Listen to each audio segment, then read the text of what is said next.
shit! Totally different gang, picking up a strange cellular composition. Dear God, they've mutilated these other gangsters!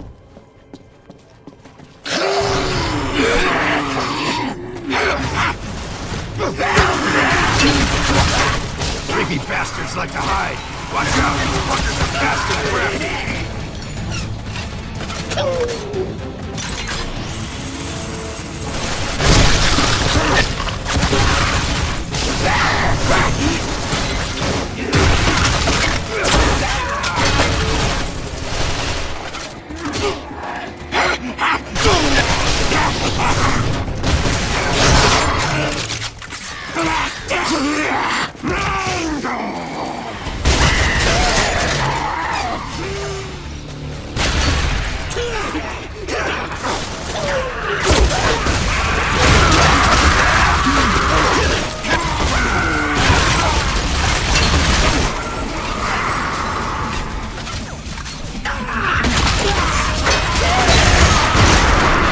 Good kill.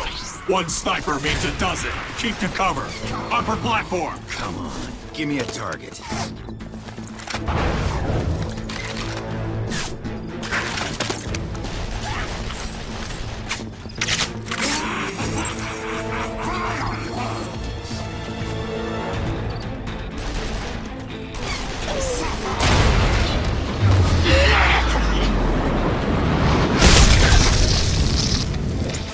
Hello and welcome back to another episode of BackLogged, and today on BackLogged I'm going to be talking about a game that honestly I didn't think I would be talking about because it's been several years since the original version of this game came out.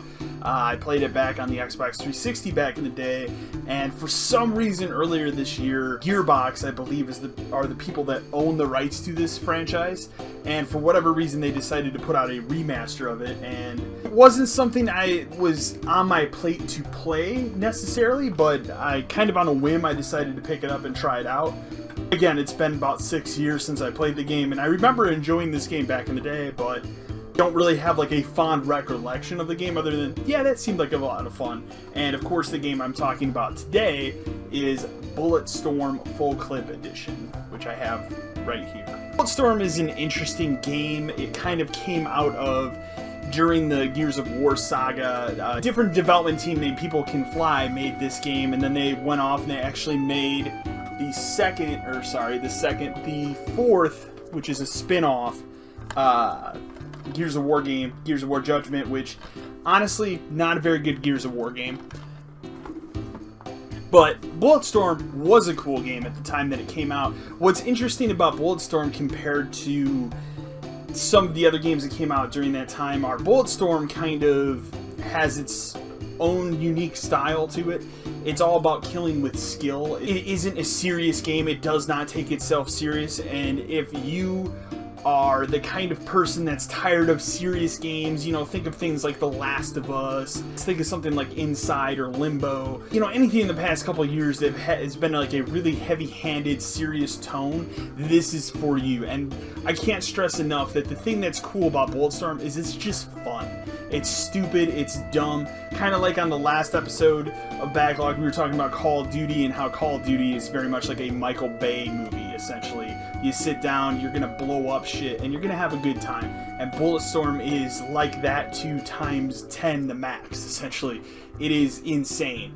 It has absurd language, absurd violence, over-the-top violence, but it has an interesting story that goes along with it, and it's overall a really solid game that doesn't get enough credit. And the thing about Bulletstorm is, like, I remember playing the game when it came out.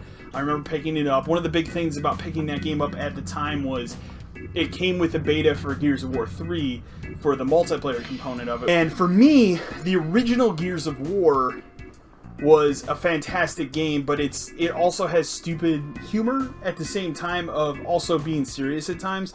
But if you like the dumb bro quality humor that game has, which, you know, there's Marcus Phoenix, there's Dom, and some of the characters in that, Bulletstorm is like that, but like even more.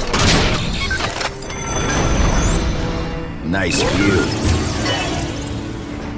You want to make out? Just two gruff, military-hardened dudes sitting in an elevator, snuggling out their woes in a totally hetero way. That's a nervous chuckle. Either your human side gets the joke, or your computer side likes the way I look in these pants. Or a little of both, perhaps. Hey, I'm not judging.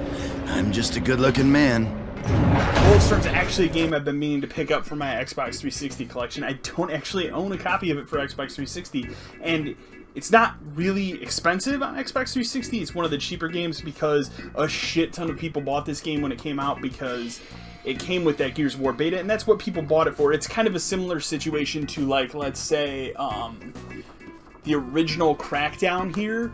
The original Crackdown, which, by the way, this is a phenomenal game. At some point, it will be on the Greatest Generation as well. But it was a similar situation where you pick up Crackdown, you get a beta for Halo 3, and that was a huge thing. But what people didn't realize is when they were buying Crackdown for that Halo 3 beta, Crackdown was a good game. Bulletstorm's almost the same way. So a ton of people bought this game for the Gears of War 3 multiplayer beta, and what they discovered is Bulletstorm was actually a pretty solid game.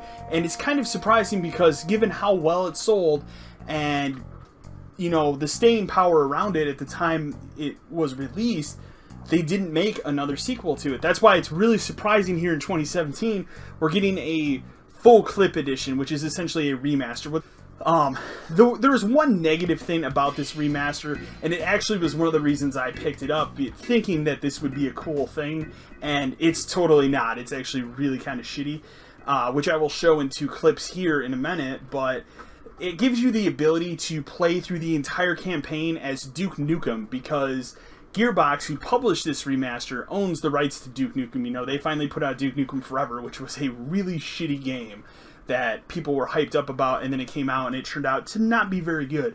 And through that, they've kind of just lingered on with the Duke Nukem name. They just seem like they don't know what to do about Duke Nukem right now. You know, another thing I picked up, and Gearbox obviously published this because they have the rights to Duke Nukem. I picked this up actually the day it came out, just on a whim. Is Duke Nukem 3D, what is it? Duke Nukem 20th Anniversary 3D World Tour, which is a good version of Duke Nukem. So Duke Nukem is something that I grew up with as a kid, and, you know, Duke Nukem was some of my first experiences with first-person shooters, you know, especially playing on, like, a PC or something, or, like, going to a buddy's house who had a PC that could run it, because my family didn't own a PC until I was, like, 14, 15. And I played games like Doom on PC and Duke Nukem and Quake and stuff. But Duke Nukem was always one that, you know, as a kid growing up in the 90s, the humor was fun, and it was potty humor, and you laughed and you thought it was funny. Duke Nukem hasn't aged well at all. So throwing him into this campaign, you would think on paper, hey, this is a good idea. You know, Gearbox has the license for Duke Nukem. This could be something that's funny.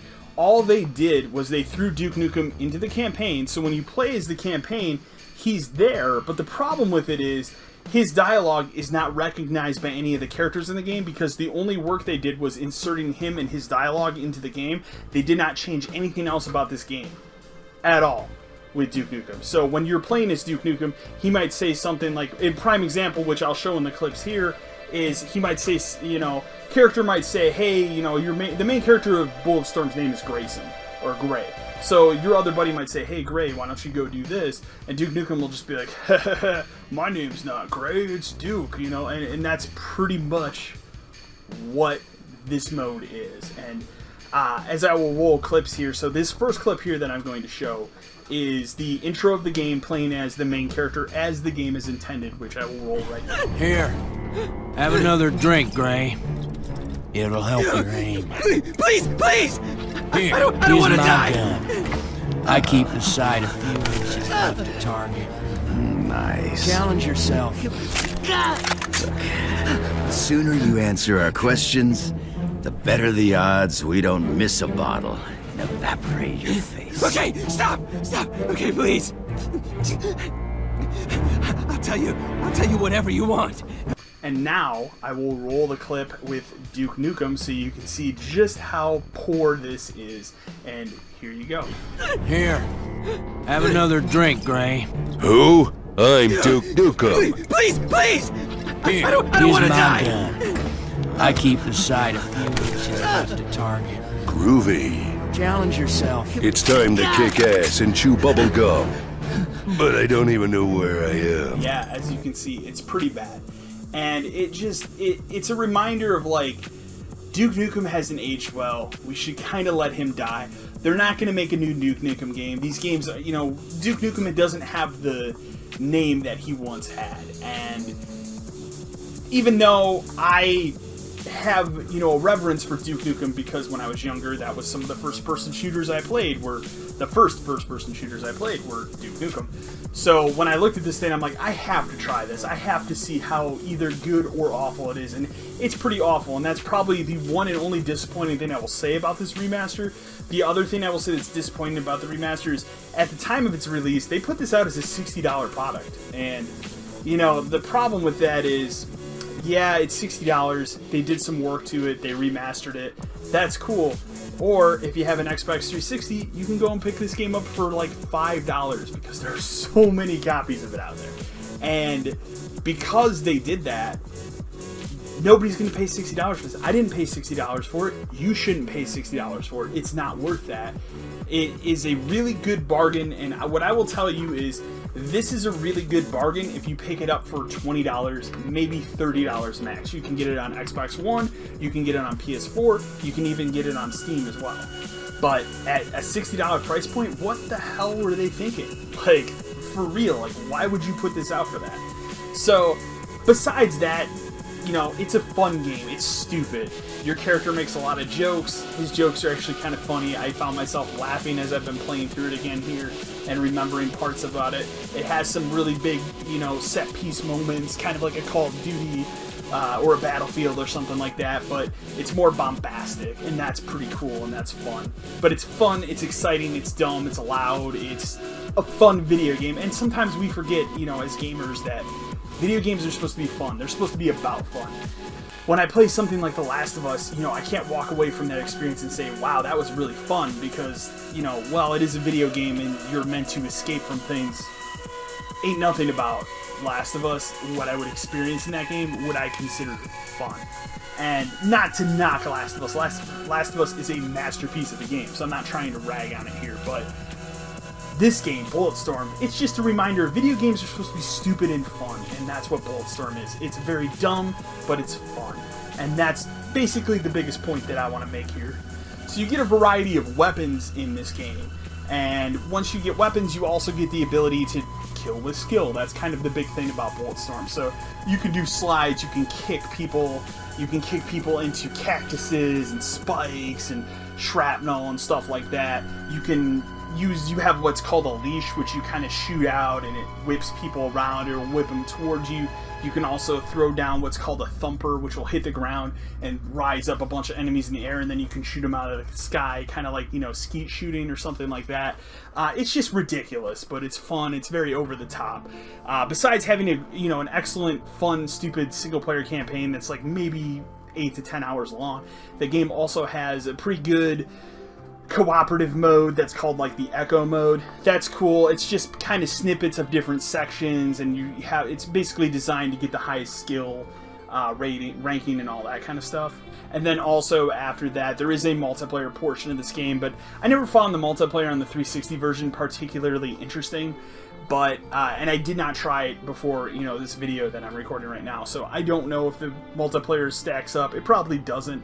But again, if you can find this for $20, even $30, it's definitely worth a look, especially if you did not play Bulletstorm back in the day. It's actually surprisingly fun and stupid, and it's a good game to play here in the summer when there's nothing really going on. There's not a lot of big releases coming out now here in July. There's not a big slate of games coming out, so now is the time to go out and kind of find deals on games and maybe play some stuff that you missed right now. You know, even though I reviewed it, I didn't finish it. I'm still playing Persona 5. I'm actually about 90 hours into that game now, and I'm very close to the end of it.